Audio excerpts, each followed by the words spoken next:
امداد لی ہے،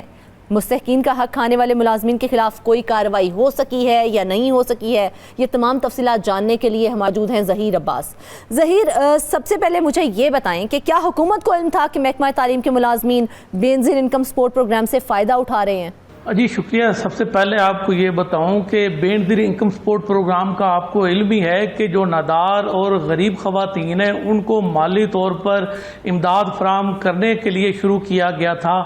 اس کا جو اصل مقصد تھا وہ یہی تھا کہ جو مستحقین ہیں ان تک یہ مالی امداد پہنچائی جائے تاکہ وہ مہنگائی کے دور میں اپنا گزر بسر کر سکیں۔ مگر ہوا کیا کہ جو سرکاری ملازمین تھے انہوں نے بھی اس بہتی گنگا میں ہاتھ دھوئے۔ آپ کو یاد ہوگا 2019 میں ایک لسٹ جو ہے وہ بے نظیر انکم سپورٹ پروگرام کے سامنے آئی تھی، جس میں 1,40,000 سے زائد سرکاری ملازمین کا انکشاف ہوا تھا کہ جو اس اسکیم سے مستفید ہو رہے ہیں۔ تو 2021 کے بعد توقع یہی کی جا رہی تھی، 2019، 20، 21 میں احتساب کا عمل تیز ہوا، ان کے اکاؤنٹ بلاک کر دیے گئے، ان کو اس لسٹ سے نکال دیا گیا، ان کو کسی قسم کی مالی امداد فراہم کرنے کا سلسلہ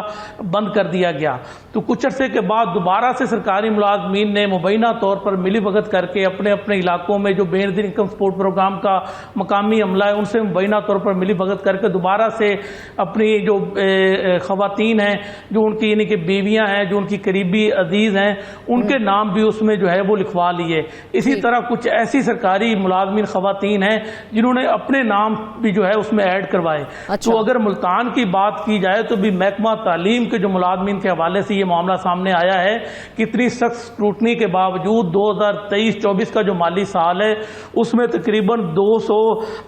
سے زائد ملازمین ملتان سے جو محکمہ تعلیم کے ہیں، جس میں ڈائریکٹلی خواتین جو ہے وہ مالی امداد لے رہی جو کہ نوکری کر رہی ہیں، تو انہوں نے 2 کروڑ روپے سے زائد کی مالی امداد ایک سال کے دوران حاصل کی ہے۔ اب اندازہ کرے کہ ملتان کی میں بات کر رہا ہوں، اس میں 2 کروڑ سے زائد کی مالی امداد جو محکمہ تعلیم کے سرکاری ملازمین ہیں انہوں نے وصول کی ہے۔ اب ریکوری کی اگر بات کی جائے تو ان سے ریکوری کیا ہو سکی ہے؟ ریکوری ابھی تک صرف 10 لاکھ ملتان کی حد تک میں بات کر رہا ہوں وہ ہو سکی ہے۔ اگر اوورآل بات کی جائے کروڑوں روپے وصول کیے گئے ہیں اور ان میں سے صرف چند لاکھ روپے کی ریکوری ہو سکی ہے، جبکہ اگر ظہیر آپ کو یاد ہو تو ایڈیشنل سیکرٹری جنوبی پنجاب نے جولائی 2023 میں اس ریکوری کی ہدایت کی تھی اور اب تک یہ ریکوری مکمل نہیں ہو سکی ہے، تو اس کی کیا وجوہات سامنے آ رہی ہیں؟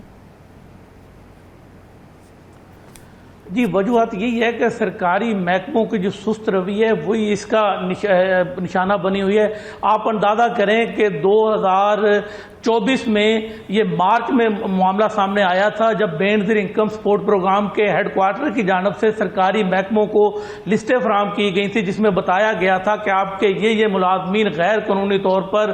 مستحقین اپنے آپ کو شو کر کے وہ بے نظیر انکم سپورٹ پروگرام سے مستفید ہو رہے ہیں۔ اس وقت محکمہ تعلیم جنوبی پنجاب کو بھی ایک لسٹ جو ہے وہ فراہم کی گئی تھی، جس میں جنوبی پنجاب کے 6 جو اضلاع ہیں اس کے 720 ملازمین کی نشاندہی کی گئی تھی کہ ملتان میں، مظفر گڑھ میں، بیاڑی میں، لودھرا میں، خانے وال میں، بہاولپور میں، یہ 6 اضلاع یہاں پر 720 جو سرکاری ملازمین ہیں محکمہ تعلیم کے وہ ماہانہ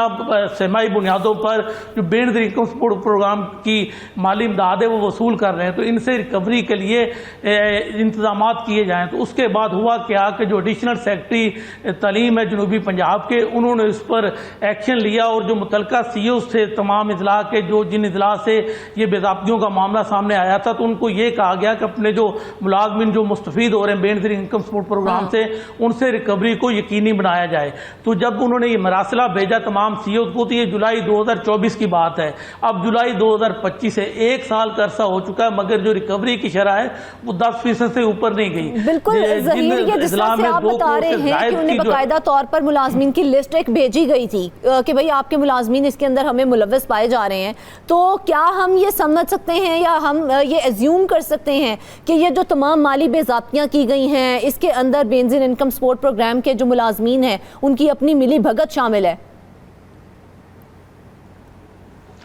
جی بالکل آپ کہہ سکتی ہیں، کیونکہ بین در انکم سپورٹ پروگرام کے جو مقامی عملہ ہے اس کی مبینہ طور پر ملی بھگت کے بغیر آپ کسی کا نام جو ہے وہ درج کروا ہی نہیں سکتے. تو صاف ظاہر ہے جو سرکاری ملازمین تھے انہوں نے اپنا تعلق استعمال کیا ہوگا، جو مقامی عملہ ہے بین در انکم سپورٹ پروگرام کا ان کے ذریعے انہوں نے اپنے جو نام ہے وہ اس میں شامل کروا لیے ہوں گے. تو یہی طریقہ ماضی میں بھی سامنے آیا. آپ دیکھیں کہ اس سال کے آغاز میں پنجاب حکومت کو بھی ایک لسٹ جو ہے وہ فراہم کی گئی تھی بین در انکم سپورٹ پروگرام کے ہیڈ کوارٹر کی جانب سے، جس میں 9000 سے زائد ملازمین کی جو ہے وہ نشاندہی کی گئی تھی. اس کے بعد پنجاب حکومت نے ان تمام جو ملازمین سرکاری تھے جو مستفید ہو رہے تھے ان کے اکاؤنٹ بلاک کر کے تنخواہوں سے کٹوتی کا عمل جو ہے وہ شروع کر دیا تھا. اب اگر محکمہ تعلیم ملتان کی حد تک بات کی جائے یا جنوبی پنجاب کا جو محکمہ تعلیم ہے، مختلف اضلاع کے جو سرکاری ملازمین مستفید ہوتے رہے، تو ان سے ریکوری کے لیے احکامات بھی جو ہے وہ واضح طور پر آ چکے ہیں. لیکن ریکوری کی شرح جو ہے وہ حیران کن طور پر جو ہے وہ اس طرح سے نہیں ہے. اگر کسی نے 2 کروڑ روپے کی مالی امداد لی ہے کسی ضلع میں تو اس کی ریکوری جو ہے وہ صرف 10 لاکھ. اسی طرح اگر کسی ضلع میں 52 لاکھ روپے جو ہے وہ مالی امداد لی گئی تو اس کی ریکوری ابھی تک صرف 4.5-5 لاکھ کے درمیان ہے. جتنے بھی ملازمین اس رپورٹ کے اندر سامنے آئے ہیں جن کو ہائر کیا گیا ہے، کیا ان کے خلاف تمام کے خلاف محکمانہ کارروائی عمل میں لائی گئی ہے جنہوں نے مالی بے ضابطیاں کی ہیں؟ جی آپ دیکھیں کہ اصولی طور پر تو یہ جو رقم ہے بین در انکم سپورٹ پروگرام کی یہ صرف نادار غریب مستحقین کے لیے ہے. مگر یہاں پہ ہوا کیا کہ جتنے بھی سرکاری ملازمین تھے انہوں نے اپنا اثر و رسوخ استعمال کرتے ہوئے انہوں نے اپنے نام کا اندراج کروایا. اگر کوئی سرکاری ملازم ہے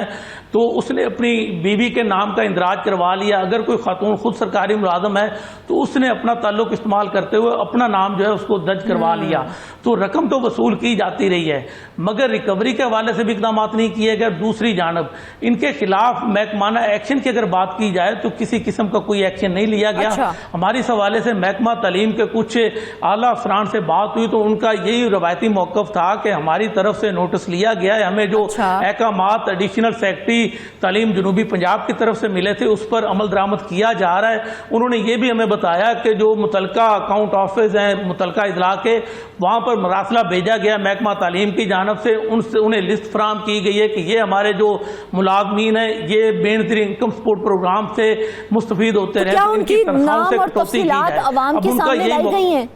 ان ملازمین کی؟ جی آپ دیکھیں یہ سرکاری یعنی کہ ڈاکومنٹس ہیں. ہمارے پاس بھی جو سرکاری ڈاکومنٹس موجود ہیں اس میں ہمارے پاس جو تفصیل ہے تفصیل کے مطابق ملتان میں 188 حاضر سروس اور ریٹائر ملازمین جو ہیں انہوں نے 2 کروڑ 39 لاکھ روپے جو ہے مالی سال 2023-24 کے دوران جو ہے وہ مالی امداد کے نام پر وصول کیے ہیں. اس طرح مظفر گڑھ کی بات کی جائے تو مظفر گڑھ میں 257 ملازمین جو ہیں جو حاضر سروس تھے انہوں نے 2 کروڑ 5 لاکھ روپے کی مالی امداد وصول کی. اس طرح بہاولپور کی بات کی جائے تو بہاولپور میں محکمہ تعلیم کے 129 حاضر سروس ملازمین جو ہیں انہوں نے 1 کروڑ 73 لاکھ روپے کی مالی امداد جو ہے وہ بین در انکم سپورٹ پروگرام سے وصول کی. اس طرح بات کی جائے خانے وال کی تو خانے وال میں تعلیم کے حوالے سے آپ بات کر رہے ہیں وہ اس محکمہ تعلیم کے کون سے عہدے تھے جن کے اوپر یہ افراد موجود تھے اور ان کی طرف سے یہ امداد حاصل کی گئی ہے؟ جی اس میں تمام عملہ، اس میں آپ دیکھیں کہ کلیریکل سٹاف بھی اس میں موجود ہے، کچھ ان کے جو ہیں وہ افسران بھی موجود ہیں، کچھ اساتذہ جو ہیں وہ بھی براہ راست اس میں مالی امداد لینے میں ملوث تھے. ایون کے جو درجہ چہارم کے کچھ ملازمین ہیں انہوں نے بھی مالی امداد جو ہے وہ وصول کی. صاف ظاہر ہے جس کا نام درج ہو گیا تو انہوں نے سماعی بنیادوں پر جو ہے وہ مالی امداد وصول کرنا شروع کر دی. اب یہ بین در انکم سپورٹ پروگرام کے ہیڈ کوارٹر نے جب اسکروٹنی کی، اب اسکروٹنی کا طریقہ کار کیا تھا کہ انہوں نے ایف بی آر سے مدد لی، انہوں نے نادرا سے مدد لی، سارا ڈیٹا جو ہے اس کو ڈیجیٹل طریقے سے جو ہے وہ ویریفائی کیا. جب پتا چلا کہ بھئی یہ سرکاری ملازمین ہے تو اس کے بعد جو متعلقہ صوبے تھے ان کو بھی مراسلے بھیجے گئے. اس میں سندھ کے صوبے کے کافی لوگ تھے، پنجاب کے صوبے کے کافی سرکاری ملازمین تھے. لیکن ظہیر یہ معاملہ کوئی پہلی بار تو نہیں ہوا، یہ تو ہم کئی بار اس معاملے کو ہائی لائٹ کر چکے ہیں کہ بھئی مستحقین کو جو ہے وہ امداد نہیں مل رہی ہے، جبکہ دوسرے لوگ جو ہیں انہوں نے اپنا نام لکھوا کے وہ امداد اپنے کھاتے میں ڈال دی ہے، وہ وصول کر رہے ہیں. تو مجھے صرف یہ بتائیں کہ کیا مستقبل میں ایسی صورتحال سے بچنے کے لیے کوئی چیک اینڈ بیلنس کا نظام متعارف کروایا جا رہا ہے یا اس پہ کوئی کام کیا جا رہا ہے؟ جی اگر ہم ماضی میں جائیں تو 2019 میں جب بڑے پیمانے پر سرکاری ملازمین جو ہیں ان کی طرف سے یہ مالی امداد لینے کا انکشاف ہوا تھا، تو اس وقت کی جو حکومت ہے انہوں نے دعویٰ یہی کیا تھا کہ آئندہ کے لیے ہم نے یہ دروازہ بند کر دیا